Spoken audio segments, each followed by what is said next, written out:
Just last week, something extraordinary happened. Something that will reshape the future of every developing nation, including India. But if you turned on BBC, CNN, or any major Western news channel, you would have heard absolutely nothing about it. Convenient, isn't it? When the West loses power, suddenly the news becomes invisible. Why is Western media completely silent about the biggest economic shift of our generation? What are they hiding from the world? Is this the beginning of the end for American financial dominance? BRICS, the alliance that India proudly stands at the center of, just launched a revolutionary payment system. 185 countries can now trade using Chinese currency, completely bypassing the American dollar. Let that sink in for a moment. Nearly every nation on this planet now has the option to break free from decades of Western financial control. So why the silence? Why isn't this breaking news everywhere? Could it be that the Western world is terrified of what's coming next? Are they afraid that developing nations like India are finally standing up and demanding financial independence? For years, the world has been fed the same narrative. America is invincible. The dollar is eternal. The Western economic model is the only path forward. But what if everything we've been told is a carefully constructed lie? Look at the numbers that Western journalists conveniently ignore. By 2050, the G7 nations will control barely 18% of global GDP. Meanwhile, BRICS, with India as a founding pillar, will command nearly half of the world's economic output. Bloomberg themselves published these forecasts, and suddenly they're sounding alarm bells, warning their readers that BRICS is becoming impossible to ignore. Isn't it interesting how the story changes when the power shifts? When the West dominated, it was called progress and globalization. Now that India, China, Brazil, Russia, and South Africa are rising, suddenly it's a threat. Suddenly it's dangerous. Why this double standard? Who benefits from keeping developing nations dependent on Western systems? France, a founding member of the G7, is now desperately trying to invite China's President Xi Jinping to their annual meeting. Imagine that, a Western power begging for attention from the very nations they spent decades trying to contain. Meanwhile, India, the world's most populous nation and fastest-growing major economy, is charting its own course, building partnerships on its own terms. For generations, Indians watched as Western powers dictated terms to everyone else. They controlled the currency. They controlled the loans. They controlled who succeeded and who failed. And if any nation dared to challenge their authority, sanctions would rain down like weapons. India remembers the 1998 sanctions after Pokhran the Ur-2. India remembers being denied entry to the nuclear suppliers group despite having an impeccable non-proliferation record. India remembers every lecture about democracy from nations that propped up dictatorships worldwide. India remembers. But something has changed, something powerful. The global South is waking up. Africa is waking up. Latin America is waking up. Southeast Asia is waking up. And India stands at the forefront of this awakening, not as a follower, but as a leader shaping the New World Order. The Chinese renminbi, a currency that Western experts claimed could never challenge the dollar, is now exploding across global markets. In just 5 years, Chinese banks have quadrupled their overseas lending, deposits, and bond investments. The numbers are staggering. Over 3.4 trillion renminbi, equivalent to $480 billion, flowing through international markets. But here's what matters for India. This isn't just about China's rise. This is about creating alternatives that India can leverage. Every new financial pathway that bypasses Western control is an opportunity for Indian businesses, Indian exporters, and Indian sovereignty. The Bank for International Settlements recently revealed something remarkable. Overseas bank lending in renminbi to developing countries jumped by $373 billion in just 4 years. Think about what this represents for India.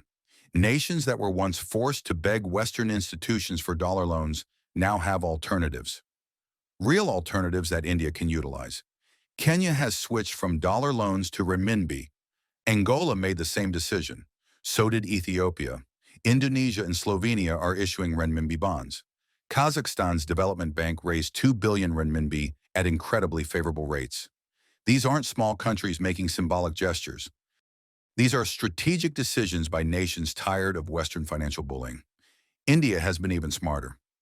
Rather than completely abandoning the dollar or going all in on any single alternative, India has mastered the art of strategic diversification. India trades with Russia in rupees. India conducts transactions with UAE in dirhams. India explores renminbi options where beneficial. This is what true strategic autonomy looks like. Why isn't this on the front page of every newspaper? Because most of these countries exist in what the West dismissively calls the global South. Because they don't fit the narrative that only Western nations matter. But here's the truth they cannot hide. Remove yourself from the Western media bubble, and you'll discover that the majority of the world sees India very differently than Western media portrays. Most nations in the global South are eager to partner with India. They see India as a trusted partner, a fellow developing nation that understands their challenges, a democracy that proves development doesn't require Western-style imperialism. This summer, while America was caught up in its tariff wars, China signed a zero-tariff trade agreement with 53 African nations. But let's talk about what India has been doing in Africa.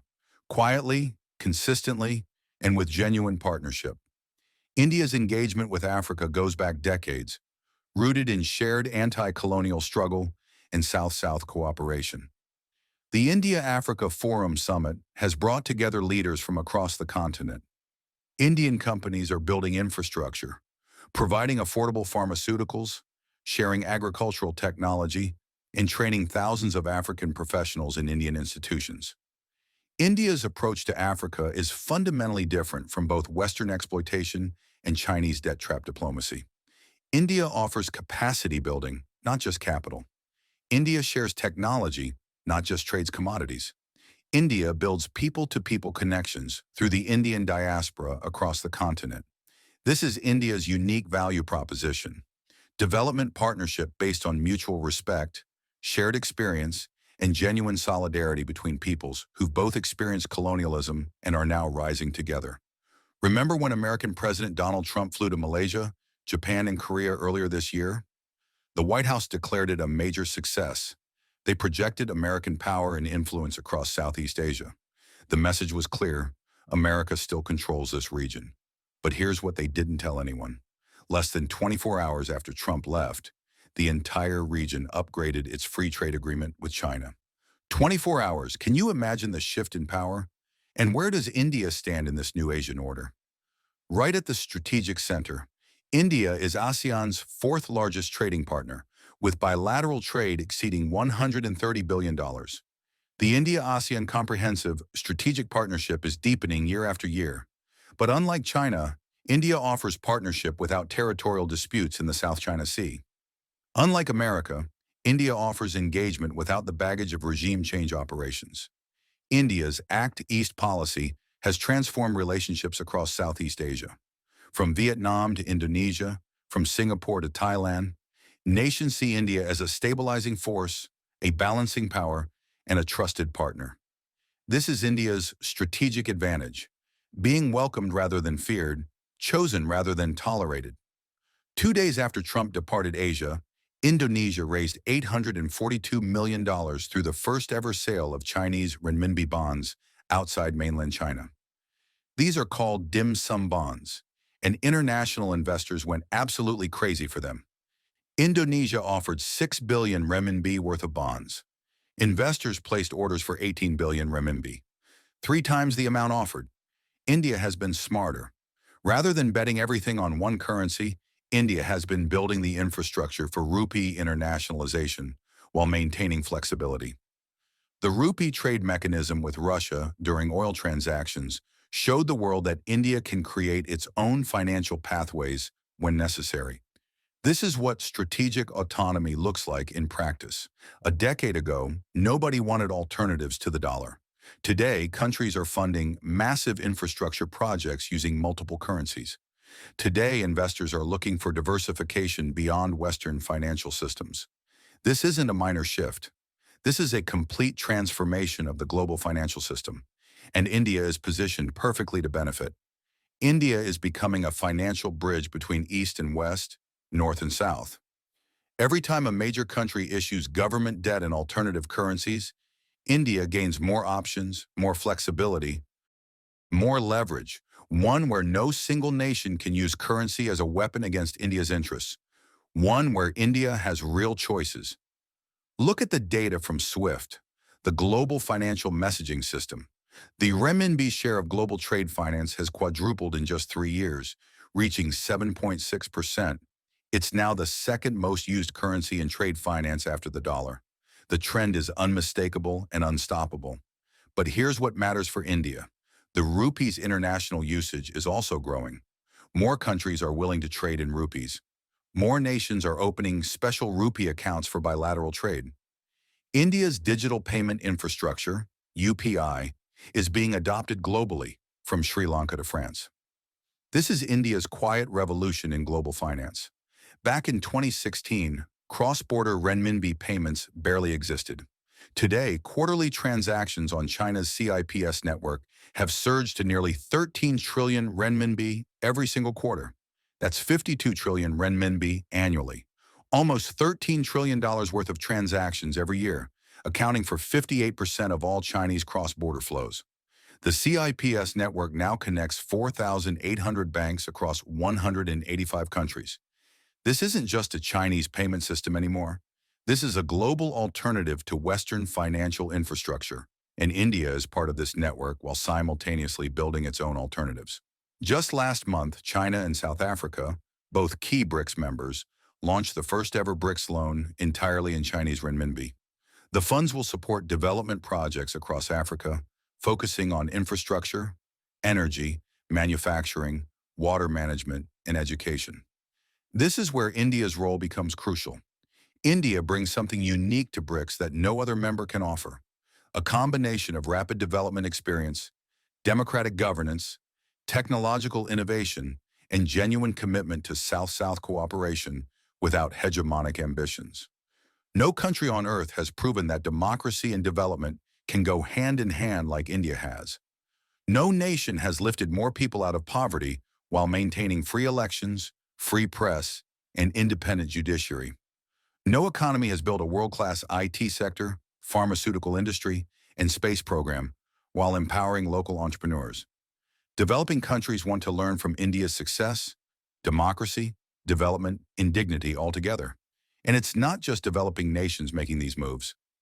Right after Trump's visit to South Korea, the Korean president met with President Xi Jinping and signed a currency swap agreement worth 400 billion Chinese renminbi. That's over $49 billion. For 5 years, China and Korea can now trade in their own currencies, completely avoiding the dollar. India has been ahead of this curve. India has currency swap agreements with Japan, UAE, and several other nations. These agreements give India the flexibility to trade on favorable terms, reduce currency risk, and build deeper economic partnerships. This is strategic thinking at its finest. Right now, 1 in every 13 international trade deals is settled in alternative currencies. With the new BRICS payment system fully operational, this number will only grow. Fewer transactions in dollars means less American influence, less control, less ability to punish nations that refuse to follow orders. For India, for every nation that suffered under decades of Western financial imperialism, this is a major victory. Where does India stand in all of this? Right at the center. As a founding member of BRICS, as the world's fastest-growing major economy, as the world's largest democracy, as a bridge between East and West, India has a crucial role to play in shaping this new financial order. The Indian nation has always understood the importance of strategic autonomy. India pioneered the non-aligned movement during the Cold War. India refused to pick sides when the world was divided into two camps. India maintained relationships with both the Soviet Union and Western powers while charting its own independent course. And that independence is more valuable than ever in today's multipolar world. The BRICS payment system doesn't just help China or Russia. It primarily helps India conduct trade on its own terms. It gives Indian businesses more options. It reduces India's vulnerability to Western sanctions and political pressure. It allows India to trade with partners across Asia, Africa, and Latin America without going through Western-controlled financial systems. This is about sovereignty. This is about dignity. This is about ensuring that no external power can threaten India's economic security because they disagree with Indian foreign policy.